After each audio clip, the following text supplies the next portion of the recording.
Do you feel a shiver up your spine from fear? Yes, it's another story from the Nightshade diary. You know what that means. Check under the bed and make sure no one or nothing is there. Is the closet door securely shut? Then leave your disbelief behind. Amp up your imagination and hang on tight for another ride into terror and mystery. And like all good horror stories, just imagine it's a dark and stormy night. And remember, screaming like a little girl is permitted.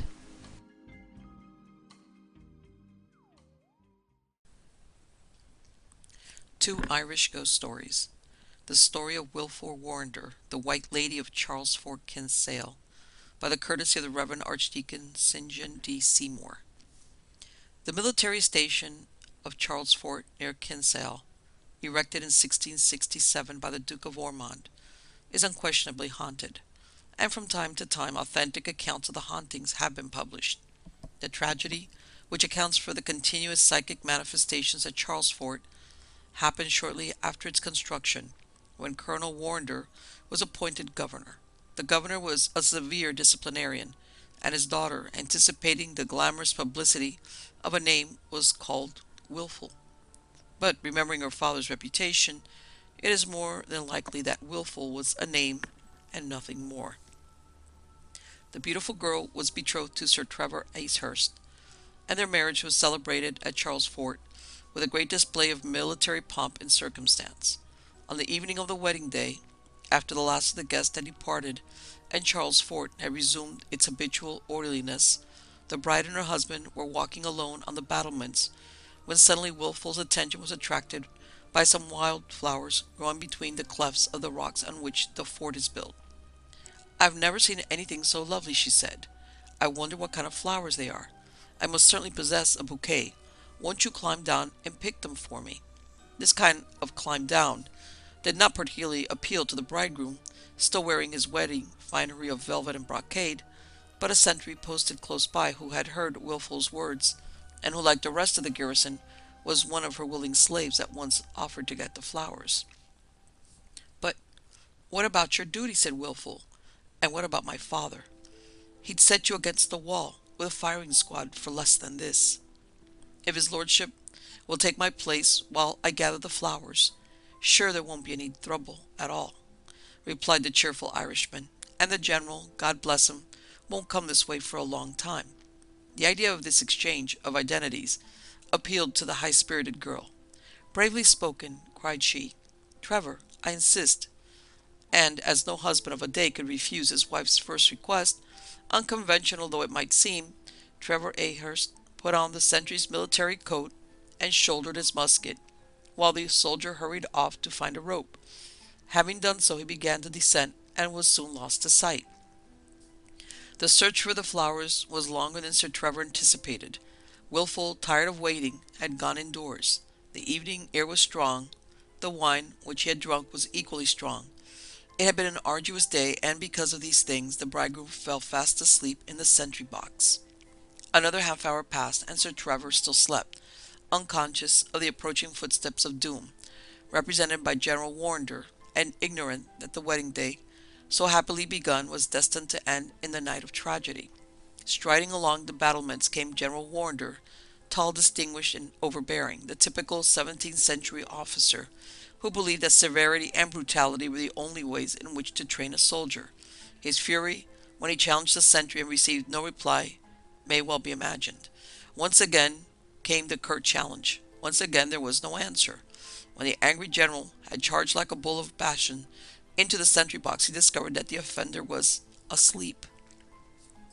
It was impossible, owing to the semi-darkness, for General Warrender to see that the sleeper was his son-in-law, and I doubt whether his rage would have allowed him to grasp anything but the disgraceful fact that the sentry on duty was asleep. Desperate diseases demand desperate remedies. General Warrender drew his pistol and shot the supposed sentry through the heart. The sound of the shot echoed and re-echoed all over the fort, and a soldier at that moment, clambering over the battlements with a bunch of wildflowers, cried out wildly, "For the love of God, sir, what have you done? You have surely shot your son-in-law." The horrified general called for help. Lights flashed, soldiers ran hither and thither, and the fort surgeon, who, having dined and wined to perfection, was dozing in his own quarters, hurried to the scene of the tragedy. When the surgeon unbuttoned the heavy overcoat, he realized that the cambric shirt, with its Mechlin lace ruffles, did not belong to any sentry, but had formed part of the wedding garments of Sir Trevor Ahurst, whose features were plainly recognizable in the fitful gleam of the lanterns. The unspoken question on the lips of the spectators, who would tell the bride, was speedily answered. Scream after scream pierced the darkness like a succession of sword thrusts, and Wilful, who as soon as she knew something had happened, had rightly guessed the worst, threw herself on the body of her husband. "He's dead," she sobbed, then looking at her father. "You killed him! You killed him!" And rising to her feet, a tragic figure in her white satin wedding gown, now stained with her husband's blood, she took a step forward, and before anyone could prevent her, Wilful Ahurst flung herself over the battlements, and the rocks and the flowers received her in their embrace. Confusion ran riot, but later the corpse of Trevor Ahurst and the broken body of his young wife were decently composed and placed side by side on the canopied bed in which they had thought to pass their wedding night. Then silence fell, and discipline reasserted itself. But in the small hours General Warrender, after taking leave of his beloved Wilful, went into his study and shot himself. He was found next morning by his orderly, a forlorn, huddled-up heap, lying prone on the floor with his pride departed and his dreams of preferment at an end. Just an ordinary man who hadn't the courage to face life and what it signified. So much for the triple tragedy, of which Wilful represents the only return, but it is well known that after her passing, reports were current at Charles Fort that her ghost haunted the house and battlements, and we owe the first authentic account of her appearance to Fort Major Black, who served in the Peninsular War and related his personal experience to a Dr. Craig. Major Black told the doctor that one summer evening he saw a lady, who at first he thought to be the wife of one of the officers, going upstairs, and as he glanced at her he noticed she was wearing a gown made in the fashion of the previous century. Curious to know who was masquerading in fancy dress, he followed her into one of the rooms only to lose sight of her. On another occasion, when two sergeants were packing some stores, the little daughter of one of them called out, "Who is the lady looking at us over the balsters?" The child's father glanced upward. There was no one on the stairs. "You silly little girl," said he, "you're dreaming. I can't see any lady." The child persisted. "Oh, but there is. She's all in white, and she's smiling. I'm sure she thinks you are silly, not to be able to see her just like I can." The next moment the child said the lady had gone away. Another true story connected with the return of Wilful Ahurst concerns a staff officer, a married man living in what is known as Charles Fort at the governor's house. His children and their nurse slept in a bedroom near his own, and one night, as the nurse lay awake, she was surprised to see a lady in white standing by the youngest child's cot. After a little while, the lady placed her hand on the child's wrist, and the little sleeper awoke as frightened as it was cross. "Take your nasty cold hand off my wrist," it sobbed. 56 years ago, when Captain Marvel Hull and Lieutenant Hartland were stationed at Charles Fort, the two officers were going to Captain Marvel's room, when as they reached a small landing, they noticed somebody in a white dress standing there. Remembering the stories connected with the fort, the officers did not know whether to pass the ghost or to beat a retreat. Then Wilful turned and looked towards them, and they saw a lovely girl with an ashen white face and eyes like deep wells of sorrow, who had passed through a locked door, leaving them with such badly shaken nerves that it required a stiff peg to restore their usual equilibrium. Other psychic disturbances took place at Charles Fort, which cannot be attributed to the agency of the White Lady, disturbances somewhat in the nature of a poltergeist manifestation, when the spirit responsible for them always remains unseen, but I cannot put forward any reason to connect them with Wilful Ahurst, unless something malignant associated itself with the usual ghostly phenomena. A few years ago, when an army surgeon was quartered at the fort, he met with an unpleasant experience after a belated return from snipe shooting. As he did not appear at mess, an officer went in search of him, and found the medico lying on the ground in a dead faint. According to him, he had stooped down to get the key of his door, which he had placed under the mat, when he was dragged across the passage and thrown down the flight of steps. A certain Captain Jarvis met with a similar experience. Hearing an odd noise in his bedroom and finding the door locked, He suspected he had been selected by some practical joker as the object lesson of a hoax, and shouting a command to stop what he called fooling, he felt a cold wind pass him, and like the surgeon, he was thrown down the stairs and left senseless. If one were able to choose the nature of the hauntings at Charlesfort, I'm sure the majority of us would vote for the White Lady, who, wilful by name and wilful by nature, sold her earthly happiness and her rest beyond the grave for a handful of flowers, which, like the bodies of the long-buried loves, returned long, long ago to the earth from which they sprung. The Hauntings at Loftus Hall. Another well-authenticated Irish ghost story, and their name is Legion, is given on the unimpeachable authority of a rural dean in the established Church of Ireland. It possesses additional interest because, being true, it was related to Queen Victoria by the late Marchioness of Ely, and the old queen always believed that the hauntings had actually happened. The scene of the story is Loftus Hall, County Wexford, which came into possession of the Loftuses somewhere about 1641. In the middle of the 18th century, the owner of the hall was Charles Tottenham, a member of the Irish Parliament, who once rode to Dublin in hot haste in order to give the casting vote which saved £280,000 to the Irish Treasury. By his first marriage, Charles Tottenham had two daughters, Elizabeth and Anne. Elizabeth, married shortly before her father, took up residence at Loftus Hall, so the family only consisted of Charles Tottenham, his second wife, and his daughter Anne. Anne's father was austere, and her stepmother disagreeable, so existence was not happy or artistic, as Loftus Hall was a house with no architectural pretensions. There were miles of passages, unwanted nooks and corners, much heavy paneling, and a tapestry room, the only beautiful feature of the place. The county gentry were few and far between.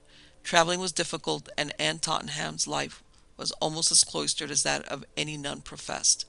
One windswept night, when the Tottenhams were sitting in the huge draughty drawing-room, they heard a loud knocking, a most unusual occurrence at that hour, and the butler announced that a gentleman on horseback, who had travelled far and lost his bearings, begged for a shelter from the storm raging outside.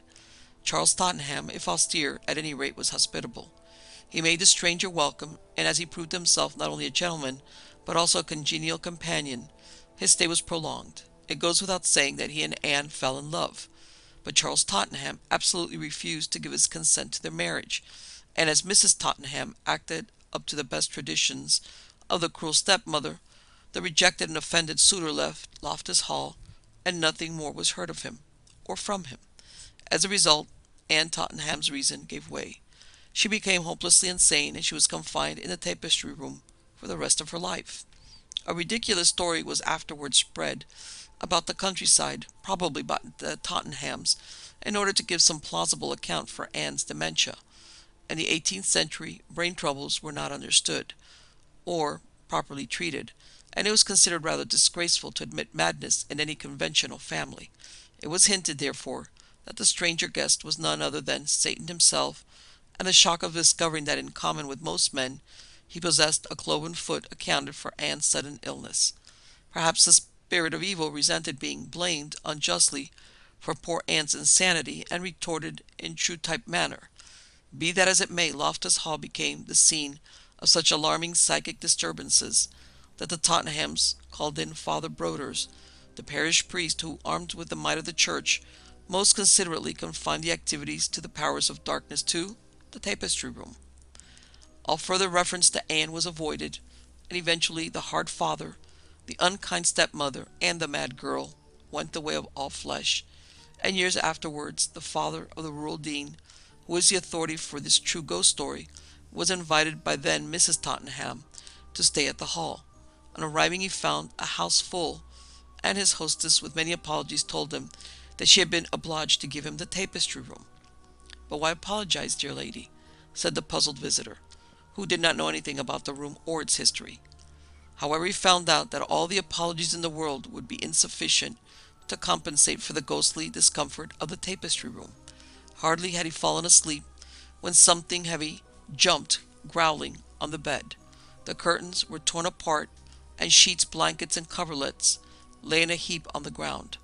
When the exasperated sleeper awakened, struck a light, there was no sign of anyone or anything, and his temper having in no wise cooled down by breakfast time, he excused himself from passing another night in such an unrestful place. Once again, the fingers of time turned over the pages of the books of years, and the Marquis of Ely of that period came to the hall. For some reason his valet was allotted the tapestry room, but in the middle of the night the poor man's cries of terror wakened the household. I had been in bed for about half an hour, he said, on being questioned by the irate Marquis as to the reason for his panic, when the rings on the bed curtains rattled. The curtains were pulled aside, and I saw a tall lady dressed in brocaded silk. Her expression was so dreadful that I dared not stay a minute longer, and not a mint of money would tempt me to go inside that room again. Shortly afterward, the rural dean, then a youth, and his father, a great friend of the family, visited Loftus Hall to enjoy the excellent sea bathing in the vicinity, and the rural dean to be chose the tapestry room as his bedroom. For a time nothing happened, but one night he saw the door open noiselessly, and the tall figure of a woman pass through the room, apparently on her way to a powdering closet at the opposite corner. In the words of his own story, for he placed on record everything which happened, I rubbed my eyes. Every possible explanation but the true one occurred to my mind, for the idea of a ghost did not enter my head. I quickly reasoned myself into a sound sleep, and forgot the matter. The next night I sat up late in my bedroom, preparing a gun and ammunition to shoot seabirds early next morning, when the door opened and shut in the same noiseless manner, and the tall lady proceeded to cross the room as quietly and deliberately as before. I instantly rushed at her, and threw my right arm around her, exclaiming, "I have you now!" To my utter astonishment, my arm passed right through her, and came with a thud against the bedpost, at which spot she then was. The figure quickened its pace. As it passed me, the skirt of its dress slapped against one of the curtains, and I marked distinctly the make and pattern of the gown, a stiff brocaded silk. The ghostly solution of the problem did not yet enter my mind. However, I told the story at breakfast the next morning, but my father, who had suffered from the lady's visit long beforehand, said never a word, and it passed off as some folly of mine. So slight was the impression it made on me at the time, that though I slept many a night in that room, I never thought of watching or looking out for anything. This record, set down in an entirely impartial manner, goes on to say that some years later the narrator was once more a guest at the hall. The Marquis of Ely and his family, with a large number of servants, filled the house to overflowing, and one day, as I passed the housekeeper's room, I heard the valet say, "What? Sleep in the tapestry room? Never! I will leave his lordship's service before I do." At once my former experience flashed across my mind. I had never thought of it during the interval, and I was still quite ignorant of the story of Anne Tottenham. When the housekeeper had gone, I spoke to the valet. "Tell me," I said, "why you will not sleep in the tapestry room. I have a particular reason for asking." "Why, sir," he answered, "is it possible that you do not know that Miss Tottenham passes through that room every night dressed in a stiff flowered silk dress, and enters the powdering closet in the corner?"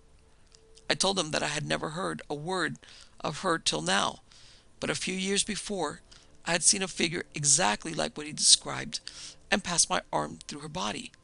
"Yes," said the man, "that was certainly Miss Tottenham. She was shut up in that room. She died there, raving mad, and people say she was buried in the powdering closet." Once again the pages in the book of years increased in number, and another Marquis of Ely owned Loftus Hall, this time a grandson of the Marquis who had known the dean and his father. At that time the new Marquis was quite a child, and he came to stay at the Hall with his mother and his tutor, the Reverend Charles Dale, for the bathing season. Mr. Dale appears to have been a solid, steady, highly educated English clergyman, entirely devoid of imagination, who had never heard the name of Anne Tottenham. On his arrival at Loftus Hall he was given the tapestry room. "One day in the late autumn of that year," continues the dean, "I received a letter from the Marquis's uncle saying, 'Do tell me what it was you saw long ago in the tapestry room, for something strange must have happened to the Reverend Charles Dale, as he came to breakfast quite mystified. He will tell us nothing, and in short he is determined to give up his tutorship and return to England. Every year something mysterious has happened to persons who occupied that room, but they have always kept it a secret. Mr. D, a Wexford gentleman, who slept there a short while ago, had a wonderful dressing case fitted with gold and silver articles, which he left carefully locked at night, and in the morning he found the whole of its contents scattered about the room. Upon hearing this, the dean made up his mind to write to the Reverend Charles Dale, then the newly appointed vicar of a country parish near Dover, relating what had happened to him in the tapestry room, and saying that as the evidences of supernatural appearances were so strong, and had continued for several generations, he wanted to piece them together. He would therefore consider it a personal favor if the vicar would tell him exactly what had been his experiences in the room. The Reverend Charles Dale's reply is included in the dean's own story. For 3 weeks, he wrote, I experienced no inconvenience from the lady, but one night, just before we were about to leave, I had sat up very late. It was just before 1 o'clock when I retired to my bedroom. I locked my door and saw that the shutters were properly fastened, as I did every night, but I had not lain myself down more than 5 minutes when something jumped on the bed, making a growling noise, and the bedclothes were pulled off. Although I strongly resisted the pull, I immediately jumped out of bed, lighted my candle, looked into the powdering closet and under the bed, but saw nothing. Mr. Dale went on to say that he endeavored to account for this in some sensible way, just as the dean's father before him had tried to do, but like him, he had failed. There was no explanation. Here's the testimony of an unemotional English vicar, repeating in 1867 almost the same words used by the dean's father in 1790. Moreover, the vicar had never heard of Miss Tottenham's doings 80 years previously. The dean goes on to say, in the autumn of 1868, as I was at Dunmore on the opposite side of the Waterford estuary, I went across to the hall to see what alterations Miss Tottenham had forced the present owners to make in the tapestry room. I found that the powdering closet, into which poor Anne had always vanished, had been taken away. The room had been enlarged, the tapestry removed, and a billiard table occupied the site of Anne's bed. I took the old housekeeper aside and asked her to tell me how Miss Tottenham liked the changes in her bedroom. She looked quite frightened and was most anxious to avoid answering the question, but at last she hurriedly whispered, "Oh, Master George, don't talk about her. Why, last night she made a horrid noise, knocking the billiard balls about." Knocking billiard balls about seemed rather infra-dig on the part of a ghost with such a romantic past, who was far more dignified as a tragic return in a flowered silk gown than as a billiard player. I will conclude the story in the dean's own words. I have traced, he says, without strict accuracy, this most real and true tale from the days of Tottenham and his boots, down to those of his great-great-grandson. Loftus Hall has now been wholly rebuilt, but I have not heard whether Anne Tottenham has condescended to visit it, or is wholly banished at last. This ghost story is one of the best authenticated that we possess, and like the hauntings at Fort Charles, 2 distinct phenomena occurred, the seen and the unseen. In both cases the ghosts appeared in the likeness of their one-time physical bodies and were quite harmless. On the other hand, the disturbances were felt, and the noises were so definite that it was impossible to describe them as growls and knockings, and the apparitions of Wilful Ahurst and Anne Tottenham had no connection with them. Such is a true ghost story that the Marchioness of Ely told the late Queen Victoria, and which greatly interested Her Majesty, as few royal residences, with the exception of the Tower of London, Kensington Palace and Hampton Court, are haunted, although Hampton Court certainly makes up for what Buckingham Palace and Windsor Castle lack. In connection with the latter, one of the compilers of this volume wrote to His Majesty, asking his permission to get in touch with the librarian at Windsor Castle in order to ascertain if any ghost stories beyond that of Herne the Hunter were associated with the castle. His Majesty graciously gave the required permission, but alas for ghostly hopes, the librarian replied that to the best of his knowledge there are no ghosts at Windsor. Balmoral, so essentially Victorian, must be singularly free from hauntings, and the ghost story about St. James's Palace has been told so often that it needs no repetition. I believe Marlborough House is supposed to possess 2 ghosts, but it was a great disappointment when Windsor Castle drew a blank, especially when one remembers its crowded past and the dramatic scenes it has witnessed in the ever-changing pageant of the centuries. to Ghost Stories from America, The Rocking Chair, told to Maude folks by Mr. Edward Stewart of New York. This American ghost story was told me in Paris some years ago by Mr. Edward Stewart of New York, who stated positively that the facts were absolutely true, as he had had it first-hand from the man who witnessed the return of a murderer. Ned Stewart's friend formed one of a syndicate who rented a chute in Louisiana, and as the rice swamps harbor quantities of snipe, they had every prospect of a worthwhile bag. Unfortunately, one day the shooters missed their direction and wandered for hours hither and thither, wondering where on earth they were. And to make matters worse, twilight fell while they were still without any prospect of getting a night's shelter. At last, they found themselves at the end of what had once been an avenue leading to a house. Many of the trees had been cut or had fallen down, and a rush of crowding evergreens filled in the gaps. Progress was difficult, as in parts the avenue was choked with loops and tangles of wild grapevine and grasses. But the shooters pushed on, and presently they saw a long, low colonial house set high in a series of terraces and deserted lawns. Realizing that they were in luck's way, the shooters cheerfully followed a flagged path leading to the house and stood outside the columned portico. There was no sign of life. The rows of shuttered windows were like eyes of the dead, and the worn-out men hammered and hammered unavailingly. Nobody came. At last they made their way round to the back of the house. Here everything was apparently derelict, until Ned Stewart's friend saw a tiny star twinkling somewhere in the outbuildings, and following the star they discovered it to be a lamp in a dilapidated cabin, from which an old man emerged and asked them for the land's sake what they were doing hereabouts. On being told that they were lost and wanted a night's lodging, the ancient at first flatly refused to discuss the matter. "There's no one in that there house. Saw no one lived there since a long time ago. No good to sleep there neither. Money and its powers of persuasion are keys which open every door." The old man, Jake by name, hesitated and was lost. Finally agreed to make a fire in the hall of the house, where the shooters could sleep until morning. "Specs I can contribute some hot coffee and produce, some sweet potatoes and waffles from somewhere," remarked Jake as he led the way back to the entrance, and after they had unlocked the massive and sadly stained mahogany doors, the little party followed him inside. At this moment a curious thing happened. The two setters, who until now had behaved according to the best sporting traditions, ran a yard ahead, stiffened, growled, and darted first to the right and then to the left, circling uneasily and shivering violently. "Merciful powers, what's the matter with them dime dogs?" muttered Jake, and then, as if remembering something, he shook his head ominously. Ned Stewart's usually unimaginative friend told him that directly he crossed the threshold of the mysterious house he felt uncomfortable. Wish he was outside. Couldn't explain what he meant, but there it was, etc., etc. He was able to see by the light of Jake's lantern that the hall was large and paneled, with a wide main staircase leading to the upper floor, and the bedchambers opened onto a circular gallery from where you could look down into the hall. The oak floor was thick with dust, decay was everywhere, parts of the paneling were full of dry rot.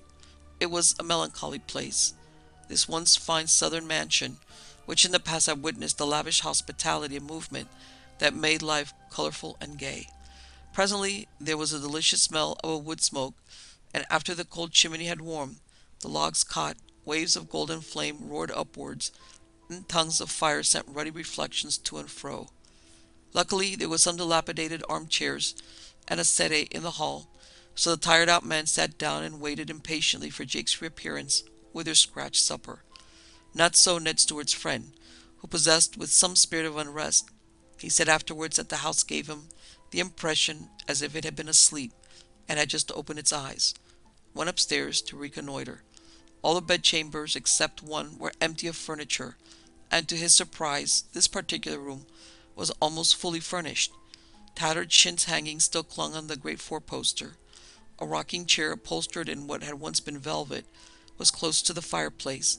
A dressing table and a tarnished mirror stood in one corner, and when the young man threw back the shutters and looked out over the pale lawns with masses of yew and box etched sharply in ink-black silhouettes against the moonlight, he decided that this would suit him better than any communal shakedown. Afterwards he descended to find the others enjoying steaming hot coffee laced with cognac, while the old man hovered around with offers of rum, waiting first on one, then on another, tears glistening in his old eyes, which he hurriedly explained away. "Specs, I was thinking of the old man who used to live here, and the doings here before things went wrong," he quavered. "Well, I'm going to sleep upstairs," said W., for so I shall call him. "Here, you, Jake, look slippy and light a fire in the room with the four-poster. Oh, sir, don't say you're going away from these other gentlemen." "Why ever not?" "'Cause not," answered Jake. "Do you believe in hants, sir?" "I certainly don't." "What hants? The four-poster?" Jake wagged his woolly pate. "Well, if you see anything that frights you, don't be a-blaming me." The rest of the party were highly amused. "Pity we can't get the Plaza Hotel down here. Too superior to share a humble dugout, are you? Which of us will your majesty graciously permit to light him to bed?" But as W. adhered to his resolve to sleep elsewhere, his friends left him alone, and wrapping themselves up in the horse blankets which Jake had provided, they soon made themselves as comfortable as possible. Preceded by Jake, W. followed him to the chintz bedchamber, wherefore a fire was quickly ablaze, and after the old man had closed the door behind him, W. threw himself on the bed, made a pillow of his coat, rolled himself in a couple of blankets, and lay awake, watching the pine cones and hickory logs glowing on the open hearth. He was just dozing off, blessing the foresight which had provided him with a bed instead of a shakedown, when something happened that recalled him to wakefulness. The rocking chair beside the fire suddenly jerked backwards, as if someone had just sat down, and it began to rock slowly to and fro. W. stared. The chair continued to rock. It must be some trick of the firelight. He got up and proceeded to investigate, but when he did so there was no sign of any movement. Of course it was the firelight, and cursing himself for a silly fool, W. went back to bed. No sooner had he done so than the rocking chair recommenced. But after a few minutes the chair jerked backwards in the way peculiar to rocking chairs, and W. heard soft padding footsteps going across the room towards the window. Now thoroughly wakeful, and to say the least of it a little troubled, W. asked himself uneasily what was going to happen next. The unseen presence was evidently standing by the window. W. could hear the restless tapping of fingers against the panes. Someone was getting impatient. For what purpose was it waiting? But W., who, to do him justice, was no coward, was totally unprepared for the horror which materialized. The tapping ceased, and was succeeded by the unmistakable sound of a knife being slowly sharpened. W. said afterwards that all the hatred in the world was concentrated in the slow, deliberate sharpening. All at once W. was aware that a gigantic man was standing in the shadows of the window. So lifelike and so menacing was the man that at first W. thought he and his friends had dropped on a nest of criminals hiding from justice in the fastness of the rice swamps, and in all probability others were staging a hold-up in the hall. He listened. Everything was silent, but when he forced himself to meet the eyes of the figure, he understood he did not enter into the picture of the past, and that he was about to witness a psychic tragedy once connected with this room. The man took a step forward, stopped as if listening for some movement from the occupant of the bed, then, satisfied that his victim was asleep, he advanced with a terrible relentlessness of purpose, the long blade of the knife plainly discernible in the dying firelight.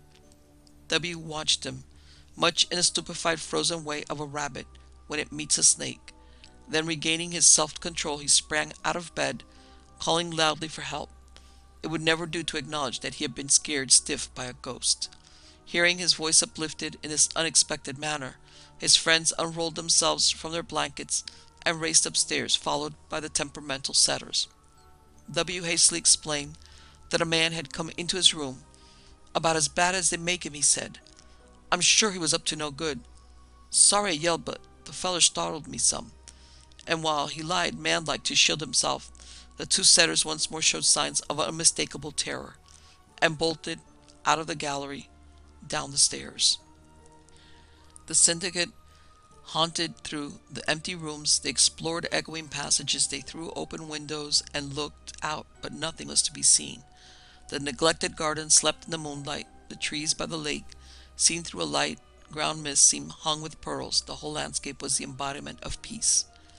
"I guess I wouldn't live in this old place as a gift," said one of the men. "There's something wrong here. Let's make up the fire and yarn until it's time for a dip in the pool before breakfast." Thereupon they went back to the warm hall, and between dozing and talking the hours passed until Jake and his small grandson, bearing trays loaded with fried ham and eggs and piping hot coffee, brought the frying air of morning into the house. "Say, Jake," remarked W., "who's your friend who came into my room last night and did a bit of knife sharpening on the QT?" The ancient let the cup he was holding fall with a crash, and staring at W as if he couldn't believe his ears, he exclaimed, "Did he come? Oh no, dear Lord's sake, don't say this thing." "Did he not come? Why, certainly he came. The worst looking cuss I've ever seen. Thank goodness that kind never leave the chair vacant for long. What particular brand of wickedness does he fall for?"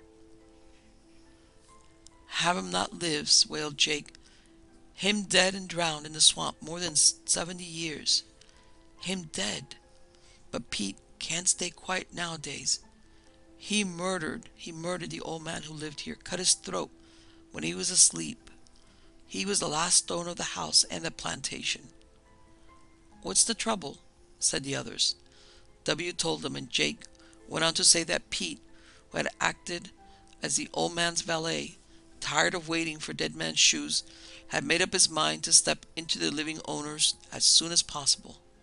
The old man, in direct contrast to his forebears, who had made their hour as crowded as possible, was a miser, and a disagreeable, tyrannical miser at that. So one night Pete cut the old man's throat when he was doubtless dreaming of gold, and still more gold, and taking all the money and valuables he could lay his hands on. The murderer made his way up country. The murder and Pete's flight were discovered next morning. There was a fine commotion," continued Jake, "and then someone loosed the old man's bloodhounds. I was younger than my grandson, but I proper recollected all. They say the dogs picked up Pete's scent and tracked him to the swamp, and sakes, it was terrible to hear that man screaming and cursing as he ran. But suddenly he let fly a worse screech, and said that the old man were running alongside of him. 'Twarn't the old man nowadays, but one of them dogs. Howsomever, Pete ran for dear life, and never noticed he was in the swamp till he sank deep in the water, screaming out that the old man was pulling him sure down to hell. But the devil don't want Pete fixed up with him, so he sends him back to haunt this house. A nasty trick, 'cause nobody can live here except Pete, and he must get weary of creeping around the old man's bedroom. He don't show in the morning, so there's nothing to scare you. And thank you all kindly for them greenbacks. Reckon I'll set up swell." A little later the syndicate, accompanied by a guide who knew every inch of this particular lay of the land, set out in search of sport, and W told Ned Stewart that when he glanced back at the old house he was sure he saw a wicked face looking out of the old man's bedroom window.